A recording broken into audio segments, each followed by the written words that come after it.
29 minutos en el territorio continental ecuatoriano, buscando la verdad en la revista de Opinión Democracia. Queremos saludar al periodista internacionalista Jorge Ortiz García. Le invitamos a hacer un análisis de la situación en Argentina. Vemos que allí ha habido manifestaciones, hay descontento con la situación interna, hay un pedido concreto de un fiscal para que se sentencie a 12 años por corrupción a Cristina Fernández de Kirchner, quien ha reaccionado con fiereza, rechazando este pedido. Pero lo que más preocupa, Jorge, ¿por qué no presentan, y esto es un eje transversal en América Latina, los supuestos perseguidos políticos, lo que hacen es argumentar la persecución política y no presentan pruebas de descargo en los procesos? ¿Por qué no dice que no hubo costales de millones de dólares que recibiera la hija, que se repartieron el poder, lo que se han usado hoteles de la familia Kirchner? Es decir, una serie de denuncias concretas, probadas, para pedir la condena a Cristina Fernández de Kirchner. Jorge, muy buen día. Hola Miguel, gracias por la invitación, buenos días. Pues no presentan pruebas los kirchneristas simplemente porque no las tienen. Quien tiene las pruebas y las presentó muy documentadamente, en una exposición verdaderamente cuidadosa, minuciosa, fue el fiscal. El fiscal demostró hasta la saciedad, demostró por si a alguien le quedaban dudas, de que Cristina Fernández de Kirchner se enriqueció de una manera brutal durante los 12 años de gobierno de la familia Kirchner, sus 8 años de gobierno y los 4 años anteriores del gobierno de su marido, el pingüino Néstor Kirchner. Pero claro, en la Argentina, como en otros países de América Latina, la justicia está copada por la política, está maniatada, está amordazada por la política. Tú empezaste, Miguel, con este comentario sobre lo que va a pasar en el Ecuador con el Consejo de la Judicatura. Es evidente que el pacto Correa-Nebot, el pacto entre Jaime Nebot y Rafael Correa, que funciona aceleradamente como un molino que va moliendo las leyes y el sentido común, se apresta a destituir el Consejo de la Judicatura con unos argumentos absolutamente subjetivos, sin ninguna capacidad de prueba, para que una vez que se hayan tomado el Consejo de la Judicatura, libren de polvo y paja a Rafael Correa y a los otros prófugos y presos por corrupción durante los 10 años y medio del correísmo. Eso es absolutamente evidente. La justicia la quieren Correa y Nebot volver a tomársela. Van a hacer cualquier cosa por lograrlo, en medio de la pasividad absurda, incomprensible, imperdonable del gobierno de Guillermo Lasso, para que Rafael Correa pueda volver como que hubiera sido un inocente, una víctima de un complot macabro para desprestigiarlo, y que pueda volver a la presidencia de la República y quedarse el resto de su vida, que es lo que cada día es más evidente, más inocultable, y que hay que ser ciego, sordo y mudo para no darse cuenta. En Argentina es el mismo caso. Los Kirchner han utilizado la justicia para cometer todos los excesos que cometieron, para haberse enriquecido a manos llenas como se enriquecieron, y ahora declararse perseguidos políticos. Es una treta vieja, es una treta sin sustento, pero que lamentablemente muchos millones de personas, en el caso de ellos en Argentina, en el caso de los correístas aquí en el Ecuador, es una piedra de molino que mucha gente está dispuesta a tragársela, para desgracia de sus respectivos países. ¿No ha sido grave, Jorge, que el propio presidente Alberto Fernández, cuando emitiera el pronunciamiento, el dictamen, el fiscal, dijera: ojalá no corra la suerte del fiscal Nisman, que se suicidó? Primero, una advertencia terrible que pudiera darse a entender que a lo mejor le va a pasar lo mismo. En segundo lugar, hasta el día de hoy no se ha esclarecido si se suicidó o si simplemente se le mataron. Precisamente tenemos el audio, Jorge, para hacer registro histórico. Lo que le pasó a Nisman, miren, hasta acá lo que le pasó a Nisman es que se suicidó. Hasta acá no se probó otra cosa. Yo espero que no haga algo así el fiscal Luciani, que en verdad, nada, él cumple el rol de fiscal en un juicio, él creyó cumplirlo adecuadamente, así, diciendo lo que dijo, yo lo escuché, la verdad me parece un disparate todo lo que dijo, me pareció de una debilidad jurídica asombrosa. Bueno, terrible. Primero, da como hecho el suicidio y hasta ahora la justicia no ha podido probar, esclarecer si fue suicidio o lo mataron. Y ahora le advierte al fiscal, cuidado que le puede pasar lo mismo, Jorge. Bueno, es evidente, ya a nadie en la Argentina le quedan dudas de que a Nisman lo mataron. Pero todo lleva a esa conclusión, no puede haber otra. Alberto Fernández es un hombre tonto, un hombre simplón, que fue puesto ahí por Cristina Fernández para precisamente tenerlo como una marioneta, tenerlo como un dependiente, un chico de los mandados, un ser obediente, de manera que Cristina pudiera seguir gobernando. Fernández, pues, dijo esta idiotez, porque una tontería de esas no se dice, una invitación al fiscal Fabiani para que se suicide, es una idiotez gigantesca, pero además es el reflejo de la situación de sometimiento en que está Alberto Fernández. Alberto Fernández ya no es presidente de la Argentina, es un semipresidente, un cuasi presidente, y no más que eso, porque todo el tema político lo maneja Cristina Fernández y todo el tema económico lo maneja ahora Sergio Massa. A Alberto Fernández le quedaron como presidente tal vez las relaciones internacionales en las que parecería pues que sigue él siendo el presidente de la Argentina, y sobre todo los trámites diarios, cansados, aburridos, tediosos de la administración del Estado.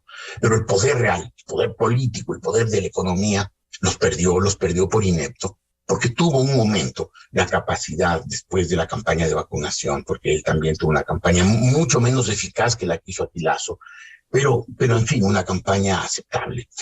Hizo que su popularidad creciera. Ese momento él pudo haberse librado de la tutela de Cristina Fernández. Le faltó visión, le faltó coraje, le faltaron pantalones. A veces pasa eso con los políticos que son indecisos, vacilantes, y que cuando tienen el momento, cuando se les presenta el momento de asumir un riesgo, por ejemplo, llamar una muerte cruzada, o en el caso de Fernández, librarse de la tutela de Cristina Fernández, no lo hacen y después quedan como presidentes sin poder. Fernández hoy trata de quedar bien con Cristina, que es su jefa, aunque él sea el presidente nominalmente y ella solo la vicepresidenta. La jefa es Fernández, es Cristina Fernández. El obediente, el chico de los mandados es Alberto Fernández. Entonces él tenía que decir que lo que dijo Luciani pues no tiene su fundamento, que es de una pobreza jurídica pasmosa. El que es de una pobreza intelectual es él. Y el argumento, la presentación de la fiscalía fue absolutamente rotunda, convincente, inapelable, tan contundente, que a partir de ese día Cristina Fernández no desmintió jurídicamente los argumentos de la fiscalía. Se dedicó a mover a las masas, lo que siempre hace el populismo, lo que siempre hace el peronismo, sacar gente a las calles, hacer manifestaciones de respaldo, de manera que por número ganar lo que no se ha ganado por razón, por movilización callejera, por tomarse las calles, ganarse los tribunales, o forzar a los jueces con estas manifestaciones callejeras a que les exculpen de robos que evidentemente cometieron ya en cantidades aplastantes. Jorge, ¿y cómo entender la solidaridad pública que expresaran los presidentes? Pedro Castillo, ya está presa preventivamente su cuñada, que la trata como hija. Gustavo Petro se solidarizó. Luis Arce, el presidente de Bolivia. López Obrador de México. Nicolás Maduro, el dictador de Venezuela. ¿Cómo entender esa solidaridad? Una solidaridad ideológica. Es evidente que este momento el populismo latinoamericano de izquierda tiene una mayoría de gobiernos en su poder.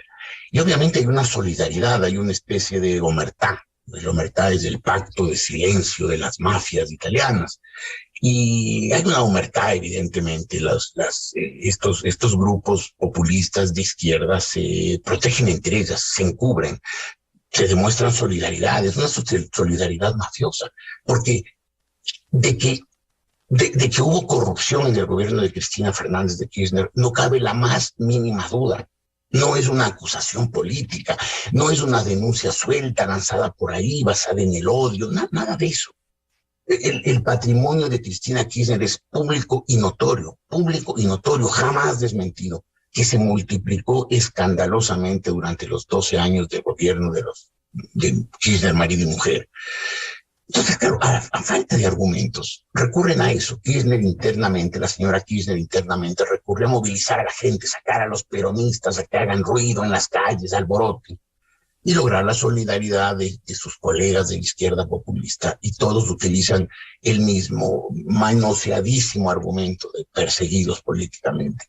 La verdad es otra, la verdad lo saben los argentinos, la verdad lo sabe la señora Cristina Fernández de Kirchner, lo sabe el señor Arce de Bolivia, lo sabe el señor Pedro Castillo del Perú, lo sabe el señor Petro de Colombia. Es una solidaridad mafiosa, es una solidaridad entre gente que comparte la misma ideología y que está dispuesto a quedarse atornillado al sillón presidencial el resto de su vida. Por eso la solidaridad entre ellos. ¿Cree Jorge Ortiz que luego del dictamen valiente del fiscal argentino, la justicia argentina, que también ha tenido dubitaciones, pudiera llegar a la sentencia en los próximos meses, sentencia condenatoria contra Cristina Fernández de Kirchner? Creo que hay una cierta posibilidad, hay optimismo, creo yo, en la sociedad argentina, en el ciudadano argentino de que eso ocurra. Porque si bien muchos jueces fueron copados por la política, se vendieron, los compraron, los alquilaron, los manosearon, quedan jueces dignos, quedan jueces que han demostrado verticalidad, honor, gallardía, coraje, apego a la ley. No es lo que pasó en el Ecuador, no es lo que pasó en el Ecuador en la época correísta, en que coparon la Correa. Tú mencionaste un nombre muy ingrato al empezar tu análisis, mi querido Miguel, el del señor Chávez, tipo nefasto, un cínico que decía defender la justicia mientras la arrastraba por los suelos, la hundía en el albañal. Aquí fue muy difícil, ¿no? Aquí tú mencionaste unas pocas de las muchas sentencias absolutamente dirigidas, politizadas que se emitieron durante la época del correísmo. En la Argentina hubo más excepciones que aquí. Si aquí hubo unos pocos jueces correctos, valientes, dignos, en la Argentina los hubo un poco más, y hay que aferrarse a la esperanza de que en alguno de esos jueces correctos, valientes, dignos, gallardos, recaiga la sentencia de este juicio y hagan lo que deben hacer en derecho, condenar a la señora Cristina Kirchner, porque que se enriqueció y que hubo corrupción en su gobierno, no le cabe duda a nadie. Pero igual que pasa aquí, obviamente ya se iba a declarar perseguida política, que es un buen argumento, pero para que las masas convencidas, encandiladas por el populismo, lo crean. Pero bueno, esperemos que brille la justicia en Argentina. Argentina es un país maravilloso, es un país que merece un destino mejor, un país que iba por muy buen rumbo, un rumbo que se torció poco en 1930 con un golpe de Estado y terminó de torcerse definitivamente en 1945 cuando el peronismo llegó al poder. Desde entonces la Argentina ha ido para atrás. Sistemáticamente desde el año 45 la Argentina ha ido para atrás. Un país que ese año, al terminar la Segunda Guerra Mundial, era una potencia mundial por sus ventas cerealeras, por su capacidad de proveer de alimentos a los combatientes en los dos lados de la guerra y después para la reconstrucción del mundo que había quedado hambriento, desprovisto, abrumado después del conflicto. Desde 1945 con el peronismo no ha hecho otra cosa que retroceder, que es lo que siempre hacen los populistas. Los populistas encantan a los pueblos, los seducen con lindas palabras, hablándole de sus derechos, de los derechos del pueblo, olvidándose junto a los derechos hablar de los deberes. Esa es la definición mejor del populismo. El populismo se encarga de decirle a la gente que tiene derechos, los tenga o no los tenga, porque hay algunos que no existen, que se los crean.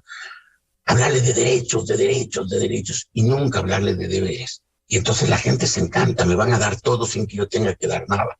Eso hizo el peronismo en la Argentina. Lo viene haciendo desde 1945, con las interrupciones que ha habido por golpes militares o por gobiernos democráticos de otra tendencia. Y ha hundido a la Argentina. La Argentina es un país que retrasa. Un amigo mío me hacía una referencia, me hizo una descripción que me parece la mejor posible, la más descriptiva posible. Él fue a la Argentina por primera vez alrededor de 1970 y tantos. Y me dijo, la primera vez que yo fui a la Argentina trataba de alcanzar a la Gran Bretaña. Era una potencia, un país en insurgencia, un país que crecía, que prosperaba, que tenía cada vez mejores niveles de vida para su gente. Hoy que fui por segunda vez, esto habrá sido 2017 o 2018, me dijo, la Argentina trate de que no le alcance Honduras. Esa es la relación. Argentina se proyectaba para ser una gran potencia mundial, una potencia que le dé prosperidad, tranquilidad, estabilidad a los ciudadanos. Han hecho todo lo contrario. Es un país que retrocede y retrocede y retrocede. Y el causante primero y fundamental de ese retroceso es el populismo peronista. Un populismo peronista que sigue diciendo lindas cosas mientras hace cosas terribles. Hace lindas cosas que seduce a la gente. El fenómeno Correa. Un tipo que hizo unas maldades terribles, que le hizo perder al Ecuador la oportunidad mejor que ha tenido en su historia de lograr una prosperidad estable, gracias a 6 años de unos precios asombrosos del petróleo, y que desperdició, se robó, malgastó todo ese dinero que el Ecuador recibió esos años. Y sin embargo, sigue diciendo lindas cosas, le sigue hablando a la gente de derechos, y hay un montón de gente que sigue embobada, entontecida por el correísmo, que fue un gobierno nefasto para el Ecuador. Es el mismo caso de la Argentina, sino que en la Argentina esto no empezó en el 2007 como aquí, sino en 1945, cuando el general Perón, 1946 en realidad, cuando ya ganó la presidencia, en el 45 era ministro del Trabajo y ministro de Defensa. En el 46, cuando llegó a la presidencia Perón, empezó el declive de la Argentina, un declive que no ha parado y que no parará hasta que el peronismo sea reemplazado para siempre. Jorge, ¿y no teme que la justicia pudiera contaminarse del ambiente preelectoral frente a las elecciones próximas en Argentina, elecciones presidenciales, y pudiera incidir en ese fallo de la justicia? Sí, sin duda. Es probable además que ya los jueces estén atemorizados, copados, comprados.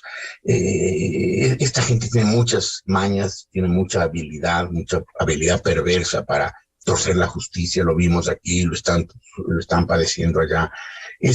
No es descartable que en la Argentina la señora Kirchner sea declarada inocente de la causa que se le sigue, a pesar de todas las pruebas rotundas que presentó la Fiscalía.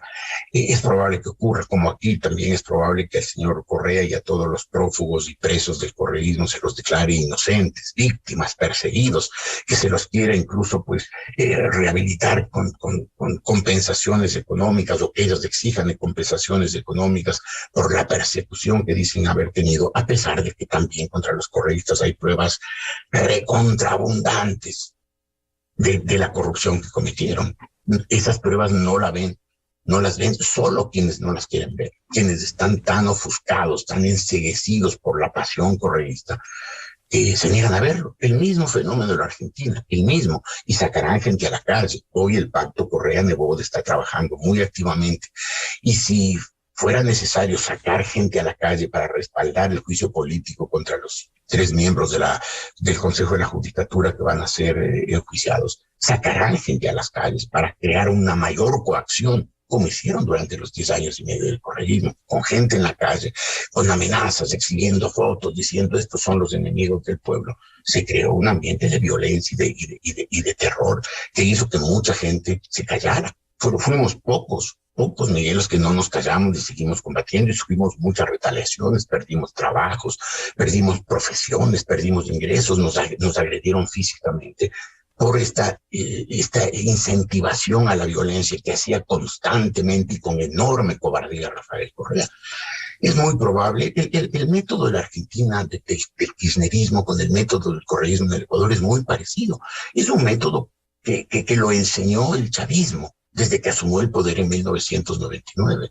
Después en todos los países se siguió el mismo libreto, llamado Asamblea Constituyente, nueva constitución, hiperpoderes presidenciales, manejo de la prensa, amordazamiento de la prensa, manejo de la opinión pública, y todo esto para poder hacer sus fechorías en absoluta impunidad, convenciendo al pueblo de que les asiste la verdad.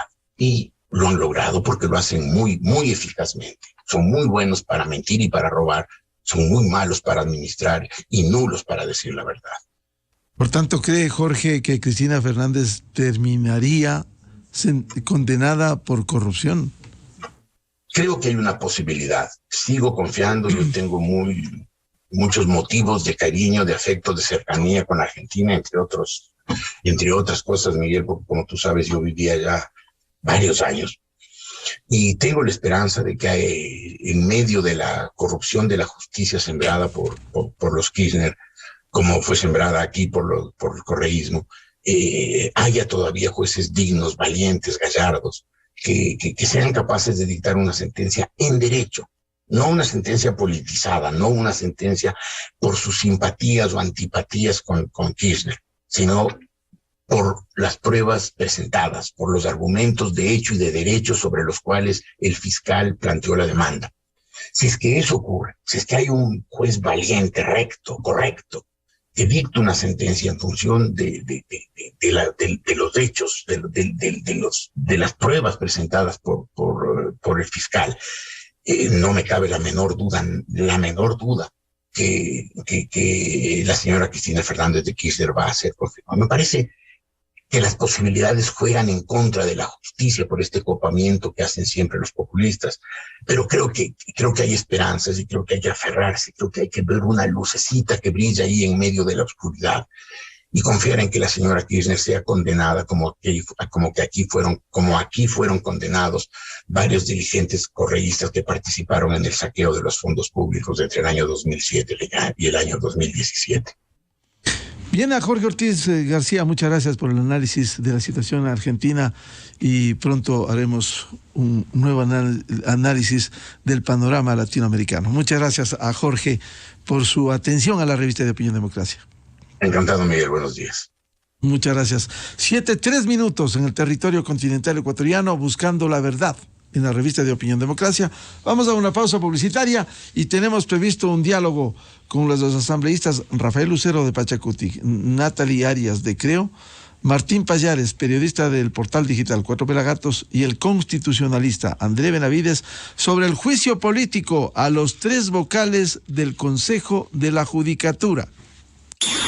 Miguel Rivadeneira en la revista de Opinión Democracia. Inicio de espacio promocional y publicitario. El Dorado Restaurante, cocina peruana e internacional creada por el chef Ovidio Gabela. Un servicio de primera, exclusivo, relajado, con áreas privadas. Disfrute de la temporada de langostinos de Galápagos en el mes de la mujer y especialidades como